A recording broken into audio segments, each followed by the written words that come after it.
Karthik Sethi, Assistant Professor, Government Medical College, Surat.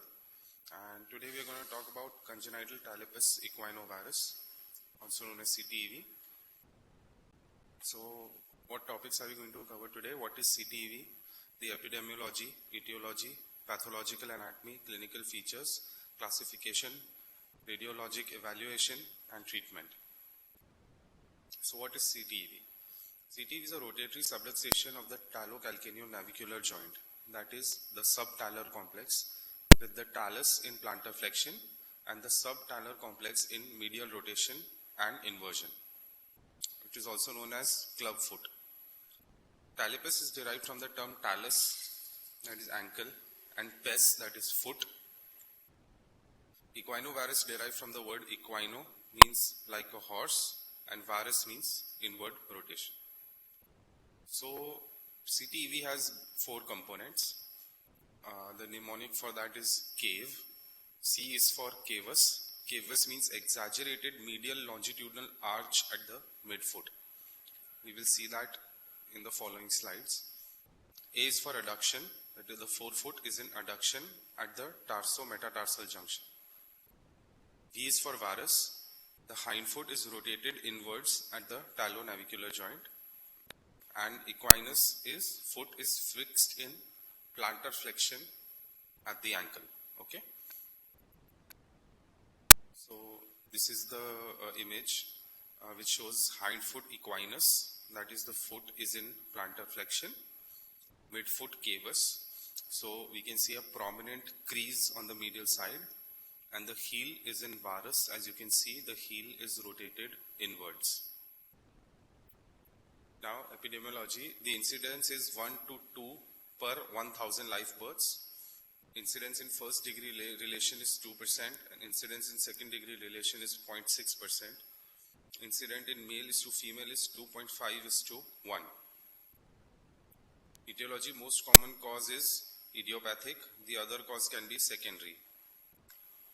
So, idiopathic CTEV can be due to arrested fetal development, mechanical factor in utero, vascular hypothesis, musculo-ligamentous fibrosis, primary germplasm defect, or it can be hereditary.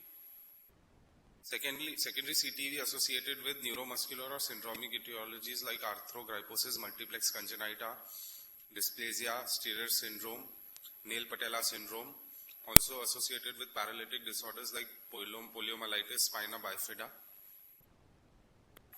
Secondary CTEV can also be due to genetic causes. Pathological anatomy.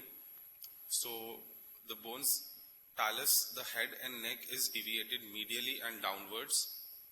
Medial and plantar deviation of navicular articulation. Body rotated externally and is in equinus of neck in the ankle. The body is extruded anteriorly. Talus is smaller than normal. Neck body angle is 90 to 110 degrees. The normal is 150 degrees. And dislocation of head of talus outside of the socket. Navicular, medially and plantar displacement. It is close to the medial malleolus, articulates with the medial surface of the dysmorphic talus, and there is talonavicular joint subluxation. Calcaneum is often small in size. It is medially rotated. The anterior portion lies beneath the head of the talus, causing varus and equinus of the heel, like we saw earlier. Cuboid, there is medial subluxation. The muscles and tendons, there is atrophy of the peroneal group of muscles which are on the lateral side of the ankle. There is contraction of the triceps surae, tibialis posterior, flexor digitorum longus, and flexor hallucis longus. Number of fiber in the muscle is normal, but they are smaller in size. In this thickening and contraction of the tendon sheaths, especially of tibialis posterior. Ligaments.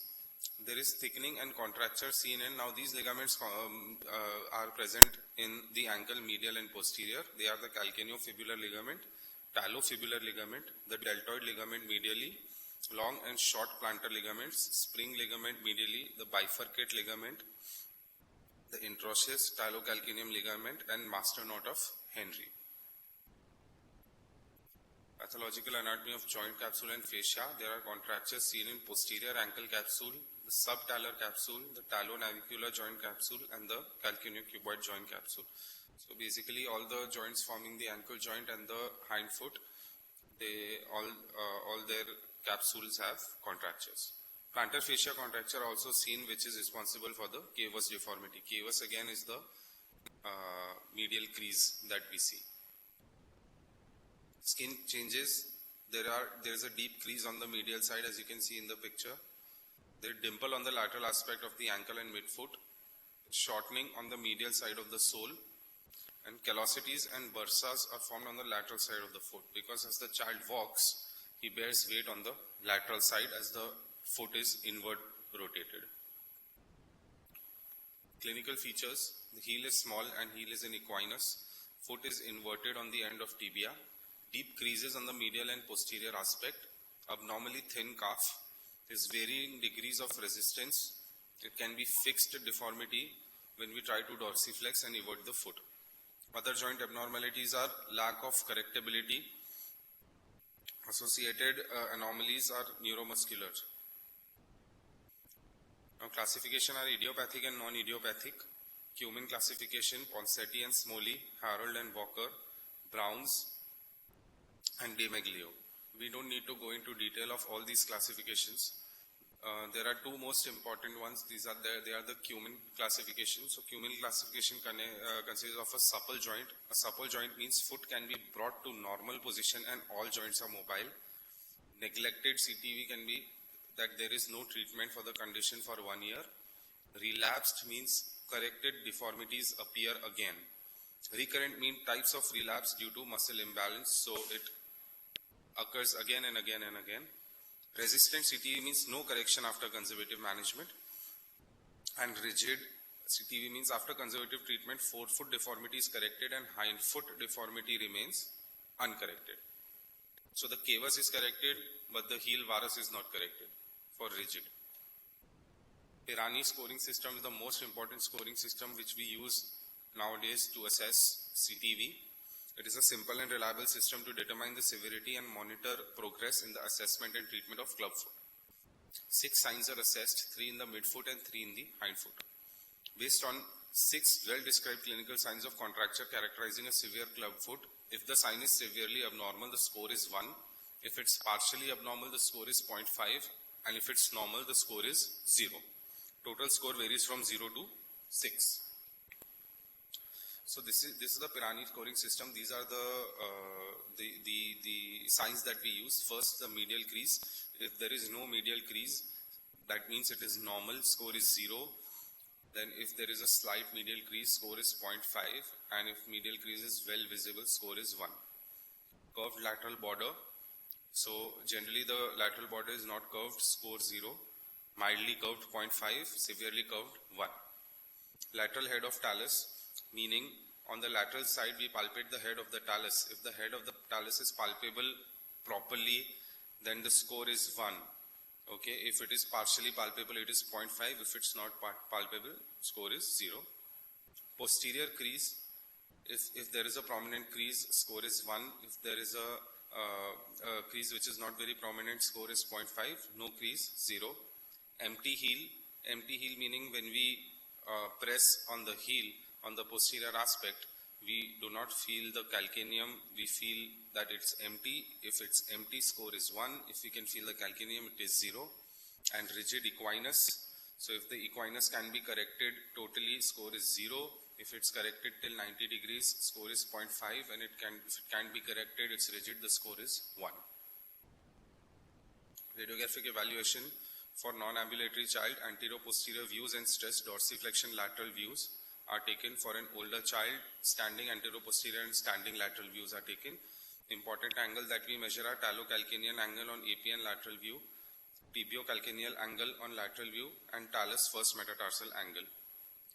So talocalcaneal angle on AP view, first line through the center of the long axis of the talus parallel to the medial border, and second line through the long axis of the calcaneum parallel to the lateral border. The normal angle is 25 to 40 degrees. On lateral view, first line midpoint of head and body of talus, and second line along bottom of the calcaneum. The normal angle is 35 to 50 degrees. radiological findings seen on lateral view is decreased talocalcaneal angle. Talocalcaneal parallelism is seen. Disrupted talar first metatarsal angle. Long axis of talus and calcaneum passes inferior to the cuboid. Normally, it crosses the cuboid. On anterior-posterior view, there is increased talocalcaneal angle, increased talar first metatarsal angle, and long axis of talus deviates laterally and passes along third or fourth metatarsal bone. So this is what we see, the angle is increased. This is what is meant by parallelism. You can see that both the bones, the calcaneum and the talus, are parallel. Normally they are not parallel and make an angle. Treatment. So treatment, the goal is to achieve a plantigrade foot. It is to achieve flexibility and to achieve a cosmetically acceptable, functional and pain-free foot in the shortest treatment time. Principles: soft tissue contracture release or stretching to restore normal tarsal relationship. Once a normal tarsal relationship is attained, correction should be maintained till tarsal bone remolds and there is a stable articular surface. So non-operative treatment. Several regimes have been postponed, including splinting, taping and casting. The first method that was proposed was by kite. The kites method. Correction of each component was done separately. So first was forefoot adduction, second was heel varus, and third was equinus. So basically there was an error in kites method because the calcaneo-cuboid joint was used as a fulcrum that blocks abduction of the calcaneus, thereby prevents eversion of the calcaneus. I'll explain what you mean by that. So this is the kite's error. There were two main errors. What happened was kite used to keep his hand on the calcaneum to correct the forefoot. So what happened was that by abducting the forefoot against pressure at the calcaneo-cuboid joint, the abduction of the calcaneus is blocked. So the calcaneum could not be abducted, thereby interfering with correction of heel varus. So grasping the heel with the hand will prevent the calcaneus from abducting. What happened was he held the calcaneum and tried to correct the forefoot. So the forefoot would correct, but the hindfoot would not correct.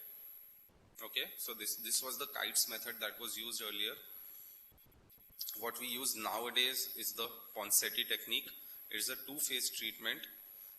First treatment and then the maintenance phase. The treatment phase begins as early as possible during the first week of life. During the first week of life, only manipulation carried out, but cast is not applied. So if a child is diagnosed with CTEV on birth, we teach the mother some manipulation techniques which can be used to correct the deformity that the child is having. The order of correction is we correct the cavus first, then adduction with varus, and then equinus. For Ponseti technique, the talar head is used as a fulcrum. So as you can see, as we saw in the Pirani score, the third picture on the left, so you see the thumb is on the talar head. So that is used as a fulcrum to correct the deformity, which was not the case in kite's method. Kite placed his hand on the calcaneum. Talus head is used here. 5 to 6 serial casting with manipulation is generally enough to correct this deformity. Maximum up to 10 castings can be done. So correction of cavus deformity corrected by forefoot supination relative to hindfoot along with adduction of the forefoot. It tends to exaggerate the foot inversion.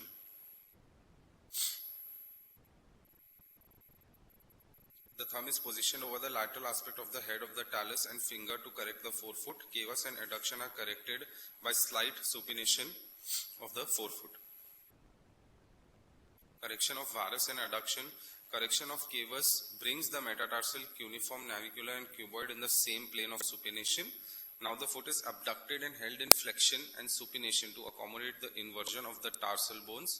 While counter pressure is applied with thumb on the lateral aspect of the head of the talus, this maneuver necessitates prolonged stretching of medial tarsal ligaments and tendons.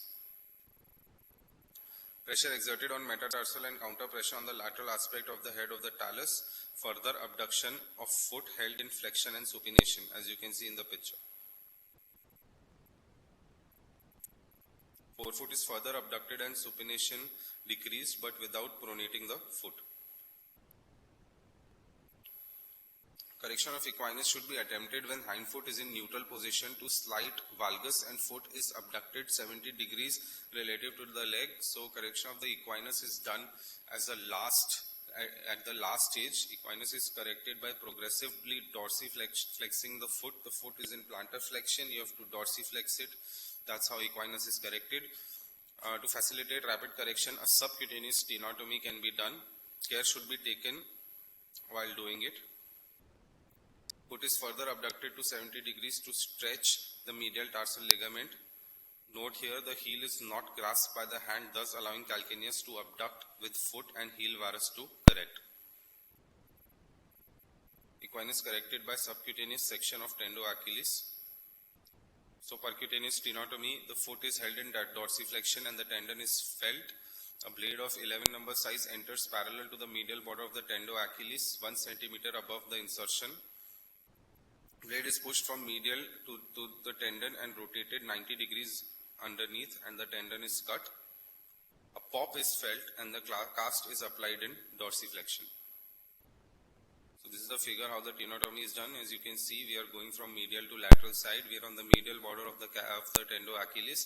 1 centimeter above is insertion into the calcaneum. This is what the CTV cast looks like in Ponseti technique. So as you can see in figure A, the foot is in total equinus and it is internally rotated. So we correct the cavus first, then we correct the adduction, and finally we correct the equinus. As you can see in figures E and F, the foot is now in a neutral position and it is not plantar flexed. This is again a picture of the correction that is achieved. Now there is a maintenance phase after the treatment phase. So after the removal of the cast, the infant is placed in a foot abduction orthosis. The brace is worn for 23 hours per day for the first 3 months and then only while sleeping for next 3 to 4 years. A frequent follow-up is important to detect early recurrence. It prevents recurrence of the deformity and favors remodeling of the joints with the bones in proper alignment and to increase leg and foot muscle strength. So this is how a foot abduction orthosis looks. It is also known as a Dennis Brown splint. It consists of shoes mounted to the crossbar in position of 70 degrees of external rotation and 15 degrees of dorsiflexion. The distance between the shoes is set at about 1 inch wider than the width of the infant's shoulder. In unilateral cases, normal foot should be in 40 degrees outward direction. CTV shoes, they are modified shoes for a child who starts walking. These shoes are worn until 5 years of age. Special features are straight inner border, outer shoe rise and no heel, as you can see in the picture. Non-operative treatment, stretching and adhesive strapping. Robert Jones principle. Apply eversion correction force on the foot with the help of an adhesive strapping. There is a French technique. Goal is to reduce talonavicular joint, stretch out the medial tissues and then subsequently correct forefoot adduction, hindfoot varus and equinus of the calcaneum. Complications of non-operative treatment can be a rocker bottom foot, a bean-shaped foot, fractures, pressure sores, flat top talus, failure of correction and recurrence or relapse. Surgical treatment, the indication is in case of neglected CTV, relapse CTV, recurrent CTV, resistant CTV or rigid CTV. Choice of surgery 1 to 4 years, we do a soft tissue release. 4 to 11 years, we do a soft tissue release with osteotomy performed according to the deformities. And more than 11 years, salvage procedures like triple arthrodesis or talectomy. Soft tissue release operations there are many types. So there is one which is called as a Turco's operation, Carroll's incision, a Cincinnati incision, and tendo-Achilles tendon release with posterior capsulotomy. So Turco's operation, it is a one-stage posterior-medial release. He emphasized on subtalar release along with calcaneofibular ligament. Cincinnati incision, it is done for posterior-medial and posterior-lateral soft tissue release, preferred technique for initial surgical management of clubfoot. Cincinnati incision is basically taken from the medial side, goes posterior and comes to the lateral side. I will show you how it looks like. So in a turquoise operation, a medial incision is given, expose the tibialis posterior, the flexor digitorum longus, the flexor hallucis longus, tendo-achillis and posterior neurovascular bundle, and divide the master knot of Henry, divide the calcaneo-navicular ligament and adductor hallucis from tibialis posterior tendon, navicular tuberosity and first metatarsal.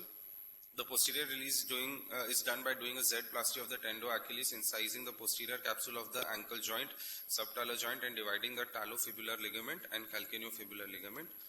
The medial plantar release, it is done by dividing the tibialis posterior, superficial deltoid ligament, talo-navicular capsule and spring ligament. Subtalar release is done by dividing the medial part of talocalcaneal interosseous ligament and bifurcation of the Y ligament. After reducing the navicular bone, transfix the talo-navicular joint by K wires and subtalar joint by the second K wire. This is how a Cincinnati incision is given. It is a transverse circumferential incision, so both posteromedial and posterolateral release can be done in one incision. Achilles tendon lengthening and posterior capsulotomy. As you can see, we put a Z incision on the tendo-achilles. The tendo-achilles is brought down, it is lengthened and then sutured again. So it is called as a Z-plasty. Tendon transfer can also be used to correct the deformity, passively correctable deformity resulting from muscle imbalance. Anterior tibialis tendon transfer, tendon is transferred either to the middle cuneiform or to the base of the fifth metatarsal. These are kind of osteotomies that can be used. So as you can see, there is a heel varus, the calcaneum is internally rotated. We cut the bone in V shape and then we correct, straighten the calcaneum and then we put a small plate so that the alignment is maintained. As you can see, it's called a medial open wedge osteotomy, or it can be done by medial open wedge or a closed lateral wedge osteotomy. A lateral column shortening procedure. So as you know that the foot is curved on the medial side. So what we can do is we can make two incisions as shown in the figure. We can cut the bone, the calcaneum and the cuboid, and straighten the foot. So resection and fusion of the calcaneo-cuboid joint. 3 out of 8 wedge resection of anterior end of the calcaneus, including calcaneal articular cartilage. So that is the Evans procedure, age is 4 to 8 years, and the Lichblau procedure, age is 3 to 4 years. Salvage procedures, as we said, there are 2 salvage procedures, triple arthrodesis and telectomy. So what does triple arthrodesis mean? Triple arthrodesis means is that we fuse the 3 joints which take part in CTEV. The indication is uncorrected club foot or with residual deformity after the age of 10 years. So this is done after 10 or 11 years of age. A painful stiff foot with poor function or difficult to accommodate footwear. The goal is to correct residual deformity which is resistant to soft tissue release and to attain functionally and cosmetically acceptable foot. So triple arthrodesis, as you can see, the indication is a painful stiff foot with poor function, difficult to accommodate footwear, and all other corrections have failed. Age is 10 to 12 years. The procedure is osteotomy followed by the fusion of talo-navicular, the talo-calcaneal and the subtalar joints. So, and the other procedure is talectomy. Talectomy means simply there is we do the complete excision of talus. Derotate the foot and displace the calcaneus posteriorly into the ankle mortise until navicular abuts the anterior edge of the tibial plafond, as you can see in the X-ray. Summarizing the plan of treatment. So we use the Ponseti method first. I'm sorry about the presentation being this way. So Ponseti method is used. After the three deformities are corrected, we use stenotomy to correct the equinus, and then we give them a Dennis Brown splint, and after 3 to 4 years we give them CTV shoes. The CTV shoes are followed till 10 to 12 years, And if all deformities are not corrected, we do a posterior medial soft tissue release. If only equinus is left, we do a posterior release with the capsulotomy, posterior capsulotomy. For old and neglected cases less than 3 years old, soft tissue release is done. For 4 to 8 years, soft tissue release with posterior tenotomy is done. For 10 to 12 years, triple arthrodesis, three fusions are done. And for rigid clubfoot which are already operated, we can use external fixator treatments. Thank you.